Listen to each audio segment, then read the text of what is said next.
Après la mort de Rob Reiner et de sa femme, Hollywood a comblé le silence par des hommages, des condoléances et des procédures judiciaires, tous à la recherche de réponses. Pourtant, une personne était déjà au courant de la vérité. Sally Struthers. Elle n'était pas seulement une ancienne collègue de Rob. C'était elle à qui il se confiait en coulisses de All in the Family. C'est pourquoi elle a pris la parole pour faire taire les rumeurs qui circulaient en ligne. Ces révélations sont glaçantes et corroborent étroitement les propos de Tom Cruise, transformant les spéculations en quelque chose de bien plus inquiétant. Sally n'avait jamais eu l'intention de s'exprimer publiquement. Elle est arrivée sans attaché de presse ni déclaration préparée. Lorsqu'un journaliste lui a demandé, l'air de rien, comment elle allait, elle s'est figée et a murmuré « Vous ne savez pas ce qu'il a vécu ». Puis, levant les yeux, elle a ajouté « Nous l'avons laissé tomber ». À cet instant précis, le récit auquel tout le monde croyait s'est effondré. Sa relation avec Rob a duré plus de 50 ans. Ils se parlaient plusieurs fois par semaine, parfois tard dans la nuit. Durant ces derniers mois, Rob a commencé à l'appeler après minuit pour raccrocher quelques secondes plus tard.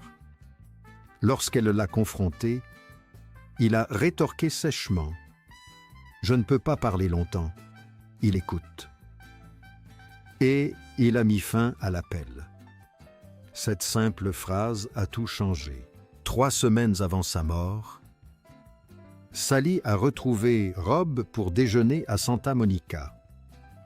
Elle raconte qu'il est arrivé en avance, a choisi une table en coin et a refusé de s'asseoir dos à la salle. Quand son téléphone a vibré, il a sursauté si violemment qu'il a renversé son verre d'osier. Sally lui a demandé, mi-sérieuse, mi-plaisantant, « Qui te fait si peur ?» Rob s'est penché vers elle et a dit doucement, « Si je le dis à voix haute, ça devient réel. » Quelques instants plus tard, il ajouta, « Promets-le-moi. S'il arrive quelque chose, tu diras la vérité. » Sally admit que cette promesse avait finalement brisé son silence. Ce qu'elle raconta ensuite changea tout. Sally expliqua que la maison avait changé avant même que Rob ne change. La propriété de Brentwood avait toujours été bruyante. Dîners, débats politiques, visites impromptues d'amis. Puis, soudain, les visiteurs ne furent plus les bienvenus. Rob commença à exiger d'être prévenu à l'avance, même de personnes qu'il connaissait depuis des décennies. Lorsque Sally lui demanda pourquoi, il répondit sèchement « Je dois savoir qui vient, j'ai besoin de temps. » Elle se souvient avoir pensé que cela ressemblait moins à de l'hospitalité qu'à la préparation d'un danger. À l'intérieur de la maison, l'atmosphère était devenue étouffante. Sally raconta qu'un après-midi, en rentrant, elle avait remarqué que tous les stores étaient baissés alors qu'il était à peine midi. Lorsqu'elle voulut en baisser un, Rob lui attrapa le poignet et murmura « S'il te plaît, ne fais pas ça. » Dans la cuisine, Michel parlait à voix basse, comme si les murs pouvaient entendre. À un moment donné, Sally entendit des voix s'élever à l'étage. Nick hurlait, réclamait de l'argent et accusait ses parents de le couper de ses ressources. Rob tenta de le calmer. « Baisse la voix », le supplia-t-il. Nick rétorqua « Sinon quoi? Tu vas appeler la police pour dénoncer ton propre fils ?» Les signes physiques devenaient de plus en plus difficiles à ignorer. En août, Rob se présenta à une réunion caritative vêtu d'une chemise à manches longues. Quand un collègue a plaisanté sur la chaleur, Rob a esquissé un sourire et a répondu « Sur ordre du médecin ». Quelques jours plus tard, Sally a remarqué des ecchymoses près de sa montre. Quand elle lui a demandé ce qui s'était passé, il a répondu trop vite. « Dans les escaliers! Je suis maladroit maintenant. » Ses mains tremblaient en parlant. Plus tard, Michelle a avoué à Sally qu'elle avait commencé à fermer sa porte à clé la nuit.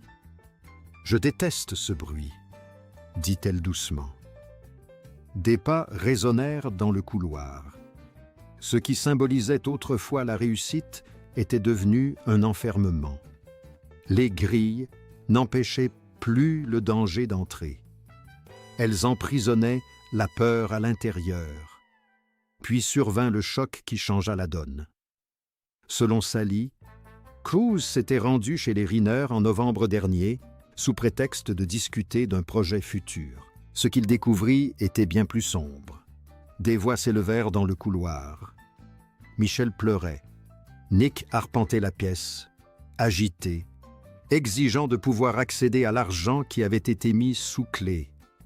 Cruz se serait interposé lorsque Nick se jeta sur eux et lança « Tu ne me contrôleras plus !» Un silence de mort s'abattit sur la pièce. Puis Moftart Pruis décrivit l'attitude de Nick à un proche collaborateur en des termes glaçants. « Ses yeux étaient vides, dit-il. » Aucune hésitation, aucune honte. Le même après-midi, Cruz emmena Rob à l'écart, dans le jardin, loin de la maison. Il ne mâcha pas ses mots. « Tu es en danger, » lui dit-il. « La situation est devenue incontrôlable. Il faut que tu prennes tes distances ce soir, si possible. » Rob secoua la tête, visiblement bouleversé. « Il est malade, » répondit-il. « Si je lui tourne le dos maintenant, je le perds pour toujours. » Ce qui suivit fut une offre que peu auraient pu refuser.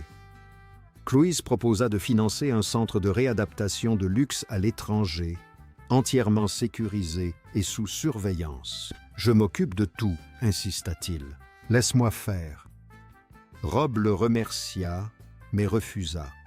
« Si je le force, » dit-il doucement, « il ne me le pardonnera jamais. » Sally confia plus tard que ces mots lui avaient comme brisé le cœur. Rob croyait encore que le pardon pouvait vaincre la peur qui s'était déjà installée. Dans les semaines qui suivirent cette confrontation, Cruz garda le contact avec Rob, l'encourageant à reconsidérer sa position. Les SMS trahissaient une urgence croissante. « Et s'il te plaît, prends ça au sérieux », disait l'un d'eux. Les réponses de Rob se faisaient plus courtes. « On gère. C'est plus calme maintenant. Il me l'a promis. » Chaque message semblait être un marchandage entre l'espoir et la réalité. La dernière nuit, le même schéma se répéta. Rob n'appela pas la police. Il contacta une société de sécurité privée pour demander de l'aide afin de calmer la situation. D'après les relevés d'appel, il a minimisé la gravité de la situation. Il n'a jamais dit avoir peur. Il n'a jamais dit que des vies étaient en danger. Sally est convaincue que ce choix a scellé le sort de l'affaire. Même à ce moment-là, a-t-elle ajouté la voix brisée, il essayait de protéger son fils des conséquences. Tom Cruise aurait appris la nouvelle des décès et se serait effondré, silencieux. Plus tard, il a prononcé une phrase à ses amis qui hante encore aujourd'hui tous ceux qui y sont liés. « Je l'avais prévenu et il a choisi l'amour. » Cet avertissement symbolise désormais le moment où tout aurait pu basculer, mais ce ne fut pas le cas. Cependant, l'histoire n'est pas terminée. La révélation finale de Sally Struthers est celle que Hollywood a refusé d'affronter pendant des décennies. Elle a dit que le danger n'était pas caché parce que personne ne le voyait, mais parce que trop de gens choisissaient de ne pas le nommer. Les agents ont remarqué les annulations soudaines de Rob. Les avocats ont constaté des mouvements financiers inhabituels. Les médecins ont soigné des blessures sans chercher à savoir comment elles étaient survenues. Chaque silence s'ajoutait au précédent, jusqu'à ce que la situation devienne insoluble. Allégeance savait que quelque chose clochait, a déclaré Sally sans ambages. Il n'osait simplement pas le dire ouvertement. Elle a décrit une conversation téléphonique privée avec un cadre expérimenté du secteur qui l'a exhorté à se taire. Cela anéantira tout ce que les gens croient à son sujet, l'a averti la voix. Sally a rétorqué « On le détruisait pendant que vous protégiez son image. » Un autre ami suggéra de présenter l'histoire comme une tragédie familiale plutôt que comme un acte de violence. Sally refusa. « La tragédie ne laisse pas de traces, » rétorqua-t-elle sèchement.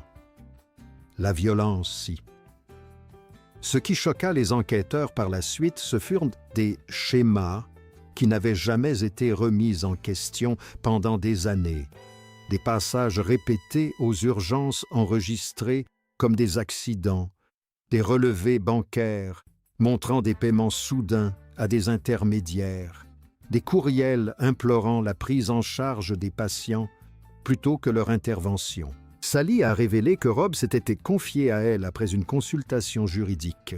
« Ils m'ont dit de tout documenter », a-t-il dit avec amertume. « Je leur ai répondu que je ne voulais pas de procès. Je voulais récupérer mon fils. » Cette décision a fermé des portes qui auraient pu lui sauver la vie. Le rôle de Michelle Rayner est également apparu plus clairement. Elle n'était pas passive, elle était épuisée. Sally a révélé que Michelle avait demandé à un thérapeute si des parents pouvaient être légalement protégés de leurs propres enfants adultes. La réponse fut prudente, procédurale et tardive. Le temps que le système se mette en marche, aurait dit Michelle, nous serons déjà partis. Une phrase que Sally a dit ne pas pouvoir oublier. La découverte la plus troublante est survenue après les décès, lorsque la police a reconstitué le déroulement des événements. La violence suivait un cycle bien connu. Excuses, tentatives de réassurance, pression, escalade. Sally a insisté sur le fait qu'il n'agissait pas impulsivement. « Il savait se calmer », a-t-elle déclaré. « Il savait attendre. » Les enquêteurs auraient trouvé des messages indiquant que le moment était délibéré.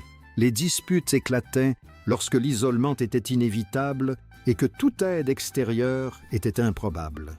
La réticence d'Hollywood à employer ce terme a contribué au problème. Les violences conjugales étaient évoquées à voix basse, présentées comme des troubles mentaux ou des ruptures familiales. Sally rejetait catégoriquement ce langage. « Si Rob était une femme, disait-elle, nous n'hésiterions pas à appeler un chat un chat. » Ces paroles ont résonné avec force car elles ont mis en lumière une vérité dérangeante. Le pouvoir, la richesse et la célébrité ne protègent pas les hommes des abus, et ils n'excusent en rien le silence face à ces abus. En prenant la parole, Sally n'a pas réécrit l'histoire de Rob Reiner. Elle l'a éclairée. Son dernier acte n'était pas un signe de faiblesse. C'était un amour poussé à l'extrême. Il ne pensait pas comme une personnalité publique ou un réalisateur. Il pensait comme un père qui croyait encore au pouvoir de la patience. Cette conviction lui a tout coûté. L'industrie aura peut-être du mal à accepter cette réalité, mais Sally l'a rendue incontournable. Rob Reiner n'est pas mort comme un symbole. Il est mort comme un être humain. Et cette vérité, Hollywood ne peut plus l'étouffer. Sally Struthers a brisé le silence lorsqu'il était enfin trop tard pour le sauver. Ce qui reste désormais n'est ni une légende, ni un titre à sensation, mais une vérité qui nous oblige à examiner de plus près les vies que nous pensions comprendre. Alors que l'enquête se poursuit, une question demeure. Combien de signes l'amour ignore-t-il avant de devenir fatal? Partagez votre avis en commentaire et n'oubliez pas de vous abonner à notre chaîne pour ne rien manquer de nos révélations. Merci de votre attention.